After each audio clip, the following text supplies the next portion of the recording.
Hola, bienvenido a una transmisión más de Semilla Compañerismo Cristiano.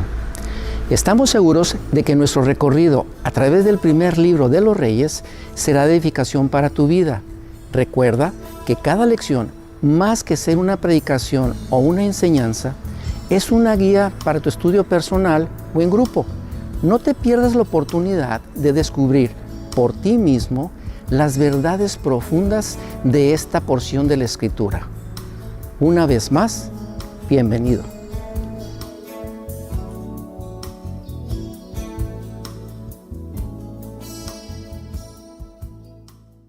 Hola, bienvenido a nuestra lección número 9 con el título Los Terceros. En esta ocasión vamos a considerar el primer libro de los Reyes, capítulo 8, verso 54 al verso 9 del capítulo 9. Vamos a fraccionar en esta ocasión los capítulos por cuestión de nuestro tema. Los versículos clave para nuestras lecciones de Semillas en Casa es del capítulo 9, el verso 4 y la mitad del verso 5 y verso 6 y la mitad del verso 7, los cuales veremos ahorita en un momento más. Nuestros personajes principales son Dios y Salomón. A considerar en nuestra lección es que las acciones de Salomón trascenderían para bien o para mal en todo el pueblo, lo que nos lleva a nuestro objetivo principal, que es reconocer que todo lo que hagamos tendrá repercusiones positivas o negativas sobre terceras personas. Los pronombres personales se dividen en tres categorías: primera, segunda y tercera persona. En las subdivisiones de estas tres categorías está, obviamente, en la primera persona el singular y el plural. La primera persona singular sería yo, la primera persona plural sería nosotros. La segunda persona singular sería tú, la segunda persona plural serían ustedes. La tercera persona singular sería él o ella y la tercera persona plural sería ellos o ellas. De esto se derivan los llamados terceros, que según una definición no es ninguno de quienes se trata, de quienes intervienen o son responsables en un asunto, pero que de alguna manera están relacionados. En la sección que hoy vamos a considerar, Dios y Salomón hablarán en primera y segunda persona, siendo el pueblo los terceros. En este caso, ellos, esta tercera persona del plural, serán los beneficiados o los perjudicados de lo que pase entre los dos primeros. Y de eso tú y yo tenemos mucho que aprender.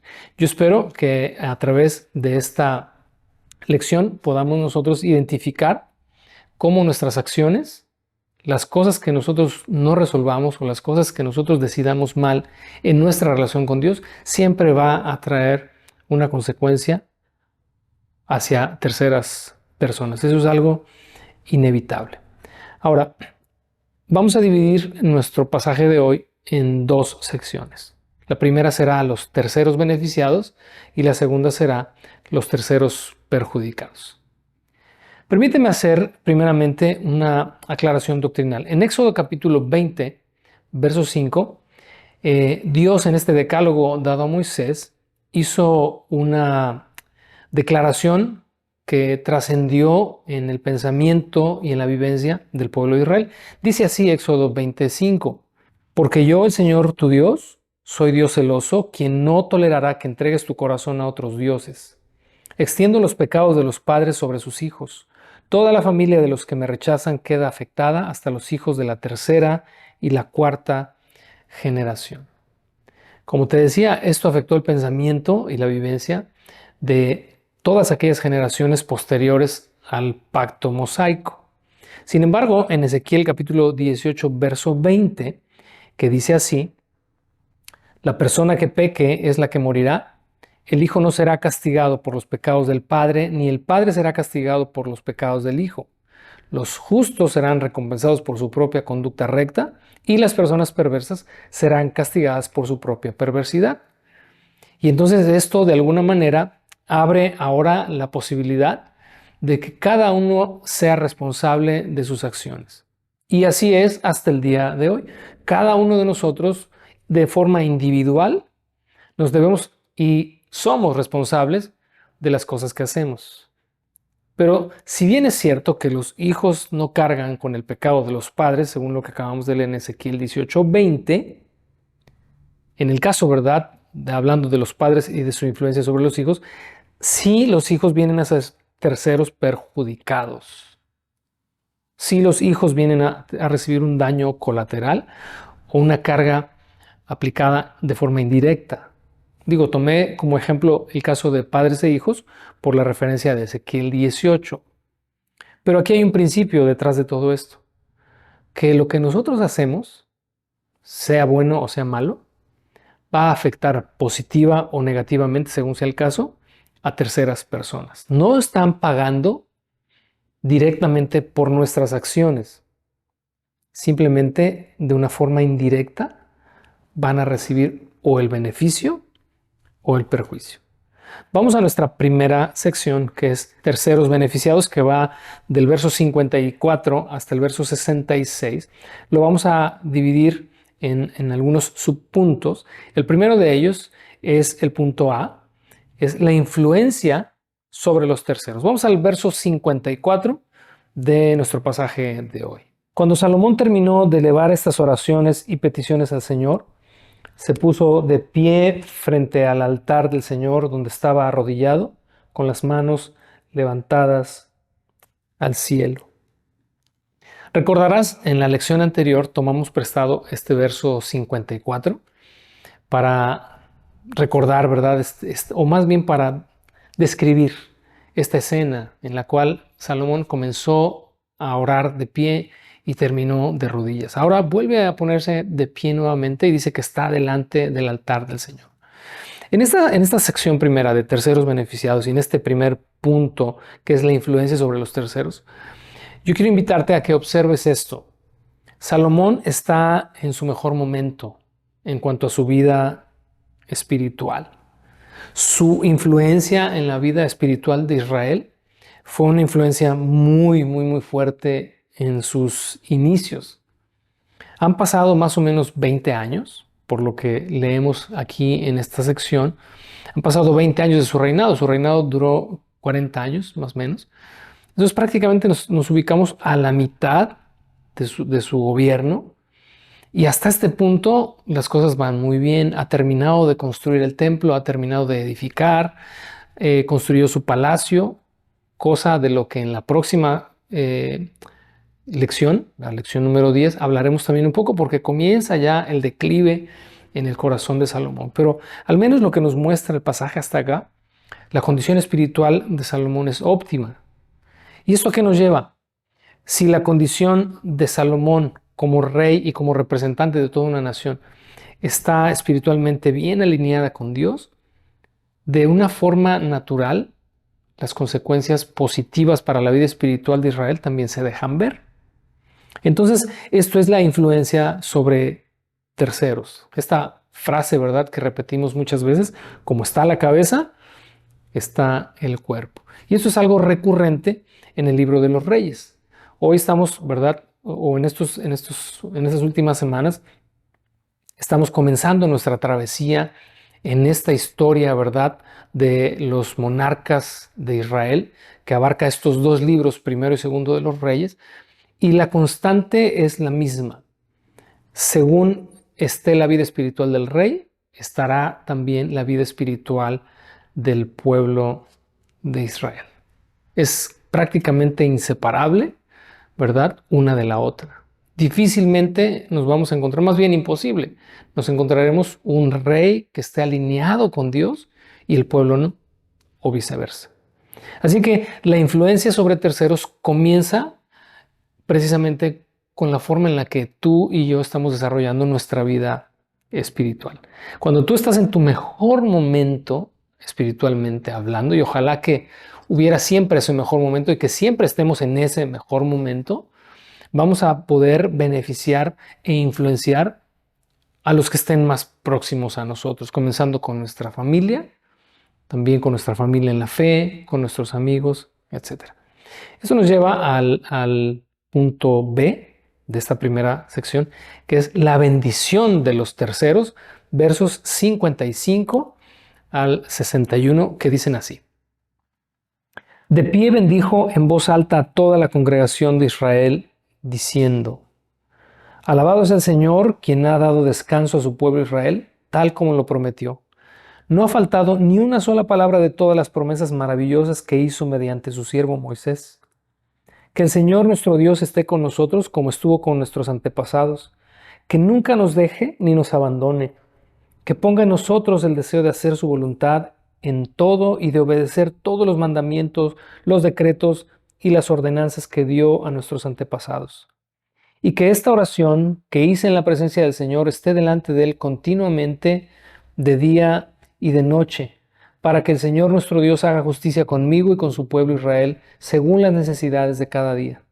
Entonces gente de todo el mundo sabrá que el Señor es el único Dios y que no hay otro. Que ustedes sean totalmente fieles al Señor nuestro Dios, que siempre obedezcan sus decretos y mandatos, tal como lo están haciendo hoy. En esa sección, que es la bendición a terceros, Salomón, en este su mejor momento espiritual, ha también trascendido en la vida del pueblo. La oración, más bien esta bendición que Salomón hace sobre toda la nación, la hace primeramente porque tiene la capacidad espiritual y la autoridad moral para hacerlo. Tiene todo, es el rey, pero no solamente es el rey. Es un rey que hasta este punto, ¿verdad?, está buscando honrar a Dios y que está buscando hacer la voluntad de Dios. Y entonces tiene esta autoridad para levantar sus manos y bendecir a toda la nación. Pero luego al final hace esta observación: que obedezcan ustedes al Señor como lo están haciendo hoy. Entonces, esto habla de que no solamente Salomón, sino que toda la nación hasta este punto parecía que van bien. De hecho, van bien, hasta este punto van bien. Ahora, hay cuatro elementos importantes en esta bendición de Salomón al pueblo. El primero es que Dios esté siempre con nosotros, verso 57. Número 2, que ponga en nosotros el deseo de obedecer, verso 58. Que haga justicia según nuestras necesidades, verso 59. Y número 4, que seamos fieles y obedientes, verso 61. El tercer punto en esta primera sección es el gozo de los terceros. Vamos recapitulando.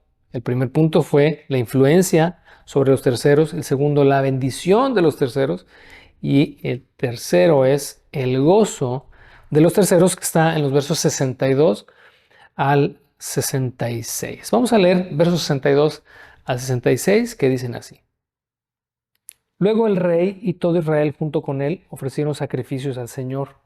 Salomón presentó al Señor una ofrenda de paz de 22,000 cabezas de ganado y 120,000 ovejas y cabras. Así el rey y todo el pueblo de Israel dedicaron el templo del Señor. Ese mismo día, el rey consagró la parte central del atrio que está delante del templo del Señor. Allí presentó las ofrendas quemadas, las ofrendas de grano y la grasa de las ofrendas de paz, porque el altar de bronce que está en la presencia del Señor era demasiado pequeño para tantas ofrendas quemadas, ofrendas de grano y la grasa de las ofrendas de paz. Entonces Salomón y todo Israel celebraron el festival de las enramadas en presencia del Señor nuestro Dios. Se había reunido una gran multitud desde lugares tan lejanos como Lebo Hamat en el norte y el arroyo de Egipto en el sur. La celebración continuó 14 días en total, 7 días para la dedicación del altar y 7 días para el festival de las enramadas. Una vez terminado el festival, Salomón despidió al pueblo, ellos bendijeron al rey y regresaron a sus casas llenos de alegría y muy contentos, porque el Señor había sido bueno con su siervo David y con su pueblo Israel. En los versos 62 y 63 tenemos una ofrenda extravagante. Yo de verdad que cuando leía esto me ponía a pensar, ¿realmente habrían sido toda esta cantidad de animales descritos ahí? Para reducir, o más bien como para promediar toda esta cantidad de animales por los 14 días que duró toda esta celebración, eran literalmente muchísimos, eran miles de animales que se tuvieron que sacrificar diariamente.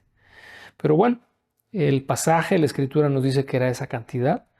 Y considerando eso, pues creo que esta extravagancia en cuanto a la adoración y en cuanto a la devoción de Salomón y del pueblo, simplemente están denotando una pasión y una devoción tanto del rey como del pueblo por el Señor. Se estaba también, versos siguientes, versos 64, se estaba consagrando ahora el atrio, porque en el altar de bronce, que era el lugar del sacrificio, no había capacidad para tantos sacrificios. Entonces se extendió hacia el atrio, de alguna manera integrarlo al altar del sacrificio, se integra el atrio, pero también se dedica al atrio. Entonces, esta consagración, no solamente de la parte central del templo, sino también de la parte exterior, creo que denota de una manera también la pasión, la devoción, la entrega de Salomón y del pueblo a Dios. Todo esto en un ambiente de gozo y de júbilo extremos.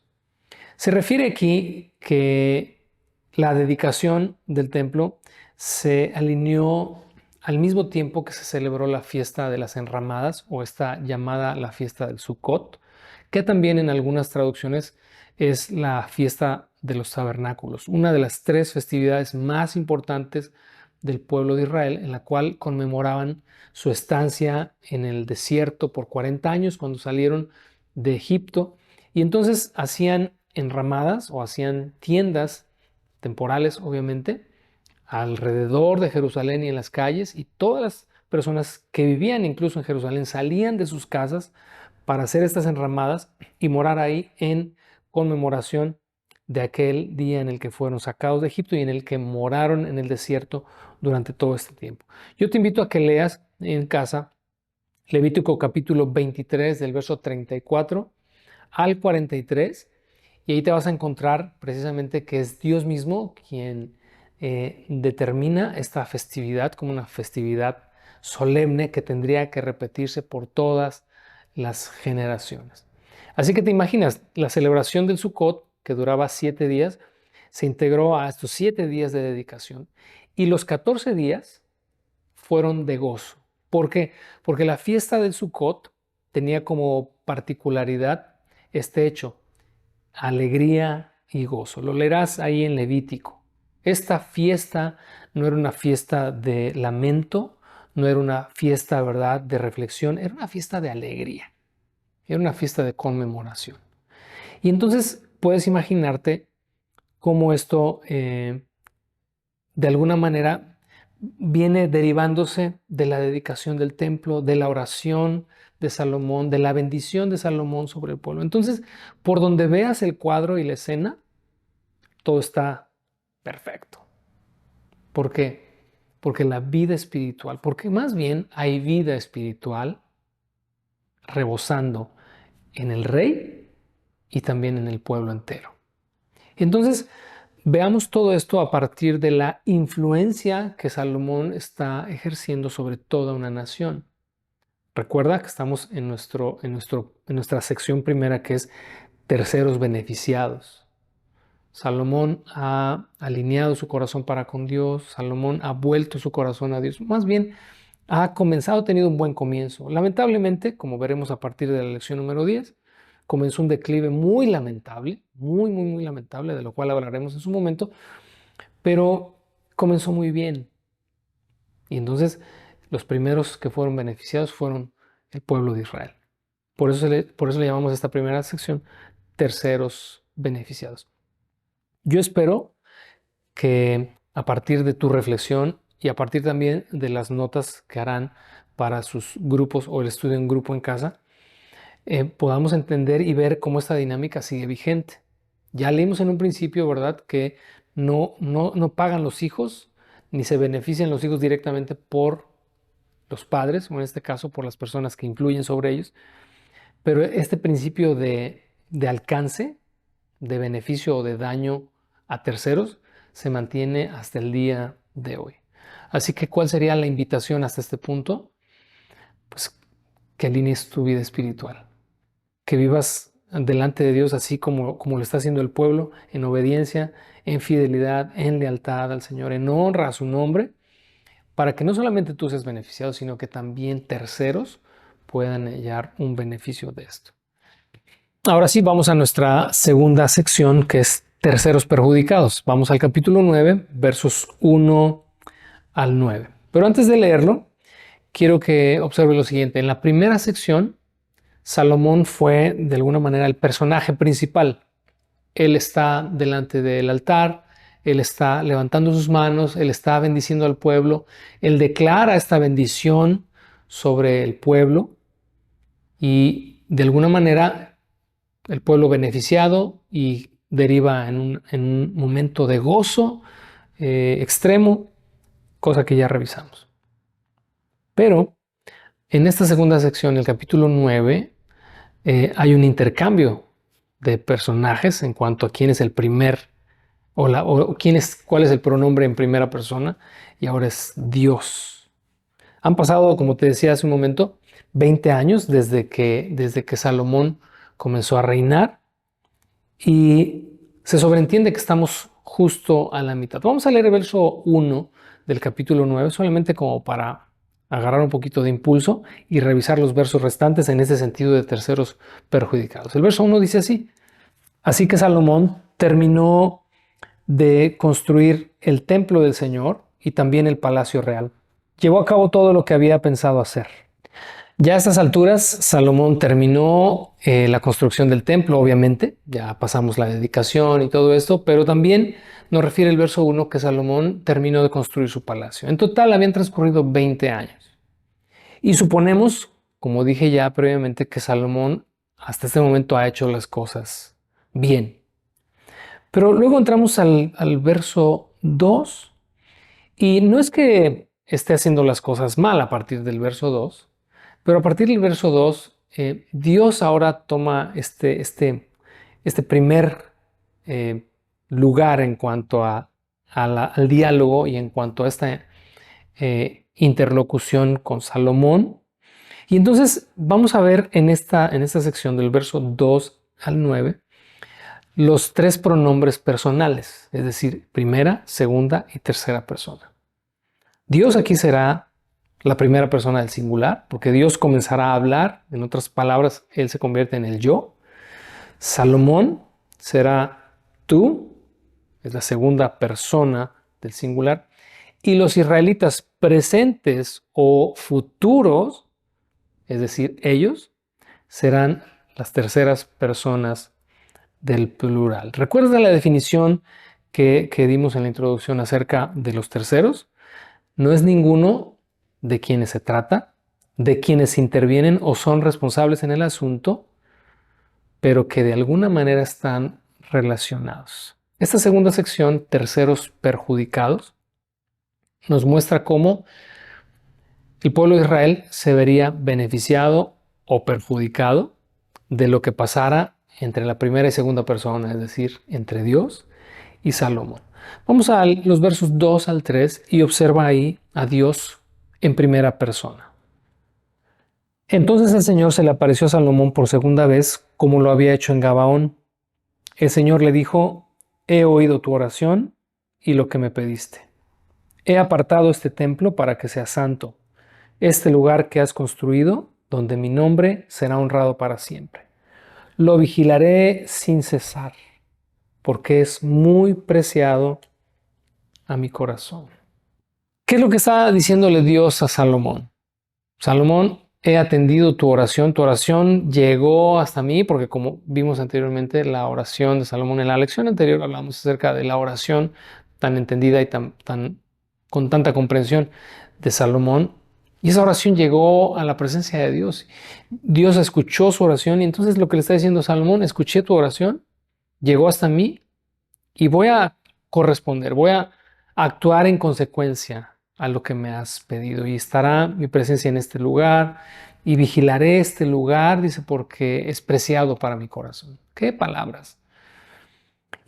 Pero aquí hay algo interesante, que a pesar de que Dios conoce cuál será el fin de la historia, la forma en la que Dios habla con Salomón es de alguna manera expresa que la oferta de Dios es genuina.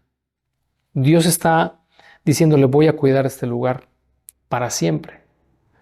Y repito, tú y yo conocemos cómo termina la historia, pero no por eso el compromiso que Dios estaba haciendo con él no fuera genuino. O sea, como Dios diciendo, bueno, ya sé que de todas maneras no acabará piedra sobre piedra y que todos los reyes que vendrán, igual tú me van a desobedecer, se van a apartar, etcétera.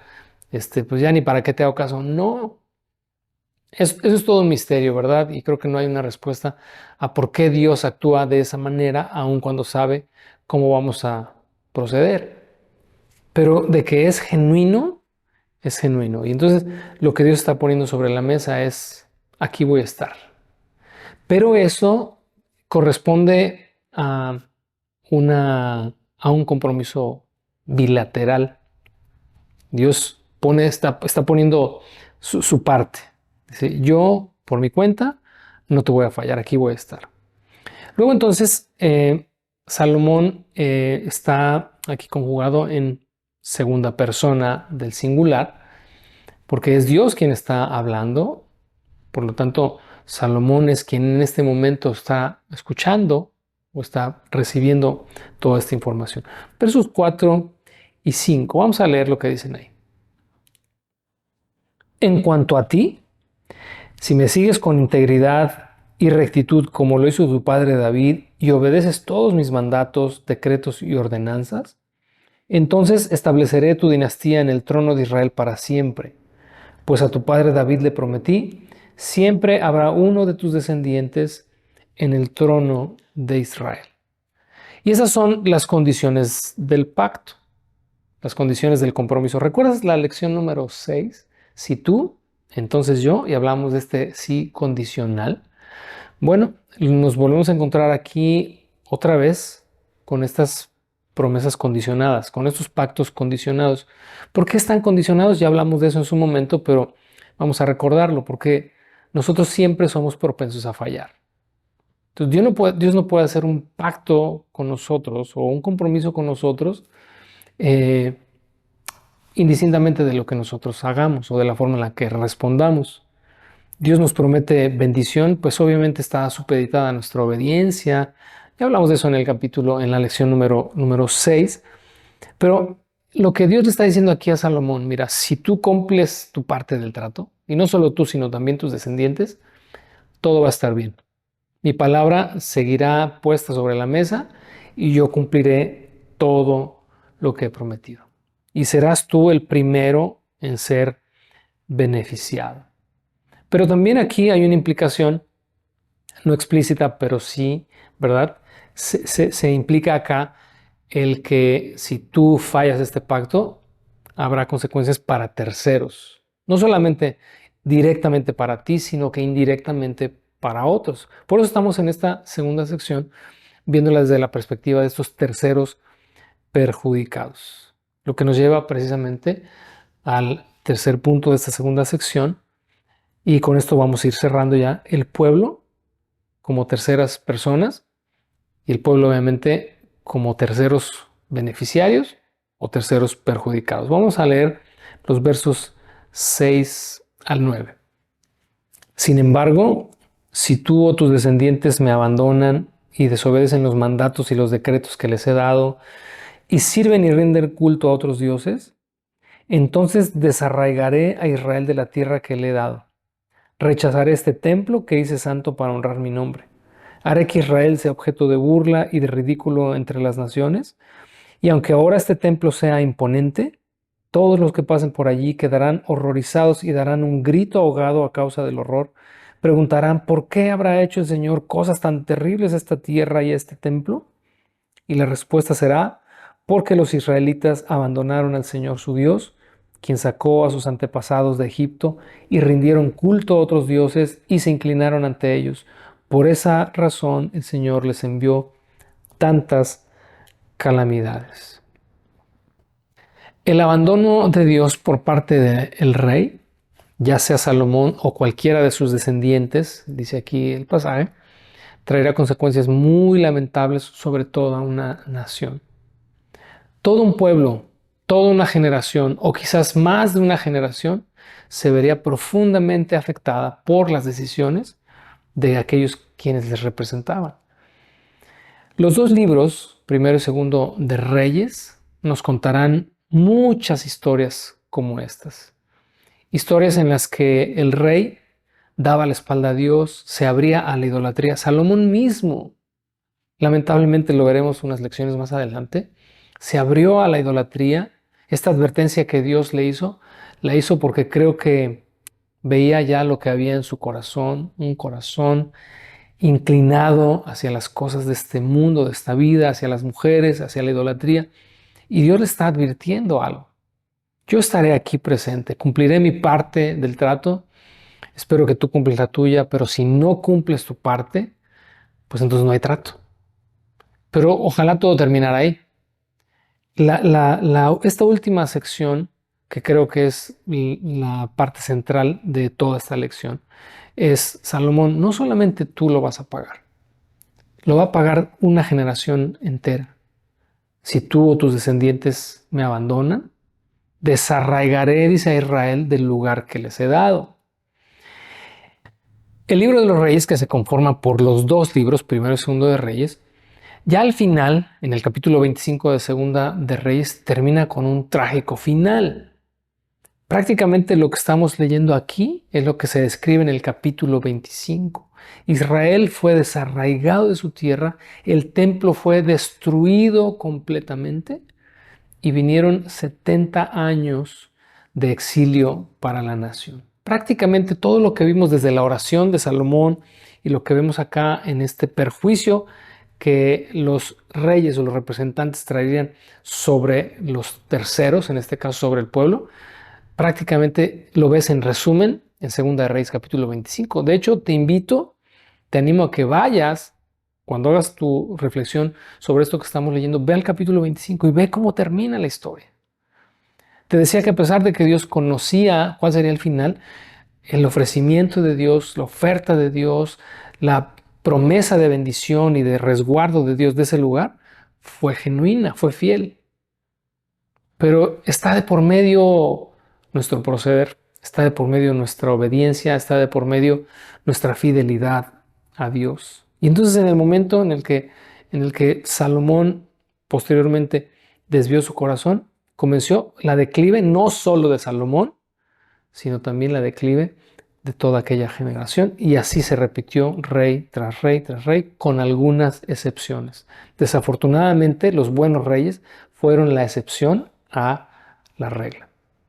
Quiero cerrar con esto, y es algo que he reflexionado en los últimos meses, de hecho, que hoy creo que me parece pertinente traerlo a colación. Pero reflexionaba y lo compartía incluso con mi esposa y le decía, qué importante es ser conscientes de que las decisiones que hoy tomamos, en este caso las malas decisiones que hoy tomamos, van a convertirse en una factura para alguien más el día de mañana. Eso es prácticamente inevitable. Y le daba yo algunos ejemplos, y te quiero dar algunos ejemplos. Si hoy tú eres una persona, o yo soy una persona irresponsable, por ejemplo, en mis finanzas, soy una persona irresponsable en mis finanzas. ¿Sabes? Esa irresponsabilidad se la estoy facturando a alguien más el día de mañana. Ya sea a mis padres, a mis hermanos en la carne, a tíos, a mi esposa, a mis propios hijos. Mi responsabilidad en mi economía, alguien la va a tener que pagar mañana. Porque tal vez el día de mañana tendré que pedir prestado, tal vez el día de mañana tendré que estirar la mano o ser una carga para alguien porque no me anticipé o porque no me preparé. Solo quiero usar esto, de verdad, como un ejemplo. No es el tema, las finanzas ni el caso, pero quiero que sea solamente la muestra de un infinito de situaciones en las que si yo hago las cosas mal el día de hoy, le voy a elaborar una factura de pago a alguien más. Si hoy no soy el padre que debo ser, le estaré endosando también esa factura a alguien más el día de mañana. Y así, de verdad, yo voy a animar y sobre todo en la lección de Semillas en Casa, a dejar dentro de todas las preguntas esta sección. ¿Cuántas cosas no pudiéramos hoy hacer, hablando de forma negativa, que se convertirán en un pago para un tercero el día de mañana? Es muy lamentable. Ojalá pensemos antes de atrevernos a darle la espalda al Señor, antes de atrevernos a desobedecer, pensemos, hey, si hago esto o si dejo de hacer aquello, ¿a quién voy a perjudicar? Y mejor, ¿por qué no determinar en nuestro corazón honrar al Señor? ¿Por qué? Porque también, como vimos en la primera sección, hay terceros beneficiados. Si yo hago esto, si yo honro al Señor, si yo le obedezco, si yo le soy fiel, si yo me mantengo, si mi vida espiritual está siempre en óptimas condiciones, seguramente voy a beneficiar o a bendecir a más de uno. Ojalá optemos por esto último. Que Dios te bendiga. Nos vemos la próxima semana, lección número 10. Hasta entonces. Esperamos que lo que hemos considerado el día de hoy te anime, principalmente a profundizar más en el texto bíblico, pero que de igual manera te guíe a hacer las aplicaciones prácticas que necesitas para crecer y madurar en el Señor. Ya sea que estés participando en una semilla en casa local o nos sigas desde cualquier otro lugar, gracias por acompañarnos. Nos vemos en nuestra próxima transmisión. Hasta pronto.